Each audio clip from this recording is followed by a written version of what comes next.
Hobbities, and welcome back to another episode of Gollum Reads. Today we are reading Corduroy. Yes, my love. In this story, there is a bear that lives in a department store in the toy section. What's a department store, precious? We don't know, but we're going to find out, yes. And also, he loses a button, and in the end, a little girl claims him for her own. Let's get into the story, shall we? Corduroy is a bear who once lived in the toy department of a big store. Day after day he waited with all the other animals and dolls for somebody to come along and take him home. The store was always filled with shoppers buying all sorts of things, but no one ever seemed to want a small bear in green overalls. Then, one morning, a little girl stopped and looked straight into Corduroy's bright eyes. "Oh, Mummy," she said, "look, there's the very bear I've always wanted." "Not today, dear," her mother sighed. "I've spent too much already. Besides, he doesn't look new. He's lost the button to one of his shoulder straps." Corduroy watched them sadly as they walked away. "I didn't know I'd lost a button," he said to himself. "Tonight I'll go and see if I can find it." Late that evening, when all the shoppers had gone and the doors were shut and locked, Corduroy climbed carefully down from his shelf and began searching everywhere on the floor for his lost button. Suddenly, he felt the floor moving under him. Quite by accident, he had stepped onto an escalator, and up he went. Could this be a mountain? He wondered. I think I've always wanted to climb a mountain. He stepped off the escalator as it reached the next floor, and there, before his eyes, was a most amazing sight. Tables and chairs and lamps and sofas and rows of beds. "This must be a palace!" Corduroy gasped. "I guess I've always wanted to live in a palace." He wandered around admiring the furniture. "This must be a bed," he said. "I've always wanted to sleep in a bed."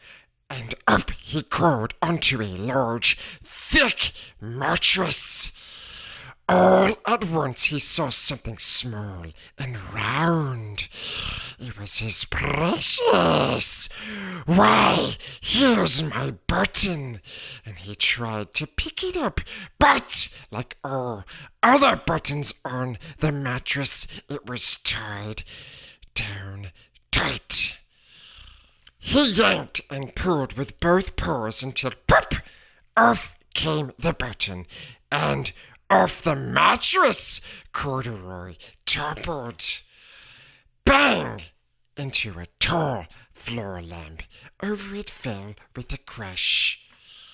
Corduroy didn't know it, but there was someone else awake in the store.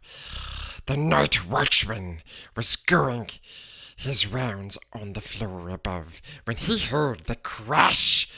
He came dashing down the escalator.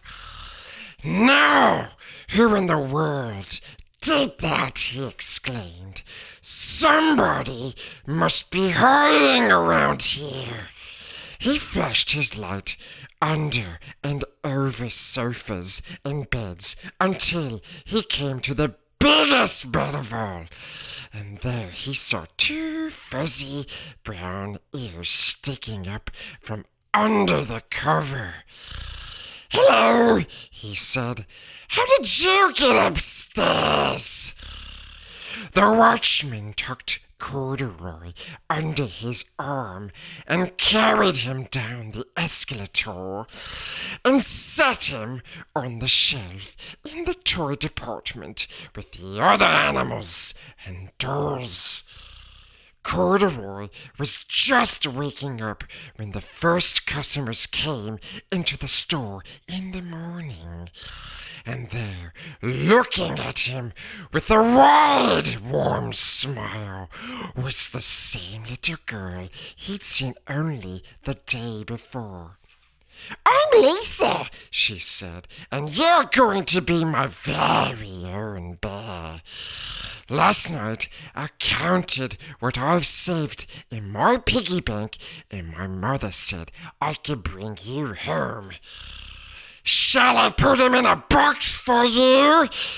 the sales lady asked. "Oh, no thank you," Lisa answered, and she carried Corduroy home in her armsies. She ran all the way up 4 flights of stairs into her family's apartment and straight to her own room. Yes, Corduroy blinked. There was a chair and a chest of drawers, and alongside a girl-sized bed stood a little bed just the right size for him. The room was small, nothing like that enormous palace in the department store. "This must be my home," he said. "I know, I've always wanted a home." Lisa sat down with Corduroy on her lap and began to sew a button on his overalls. "I like you the way you are," she said, "but you'll be more comfortable with your shoulder strap fastened." "You must be a friend," said Corduroy. "I've always wanted a friend." "Me too," said Lisa, and gave him a big hug.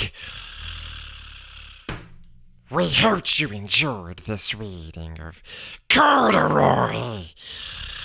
Don't forget to smash the like button and leave a comment down below. And if you enjoyed this video, precious, please share it with other Hobbitses. It helps us out, my love. Yes, and don't forget to subscribe! Do it! You know you want to, my love. Yes, do it! Gollum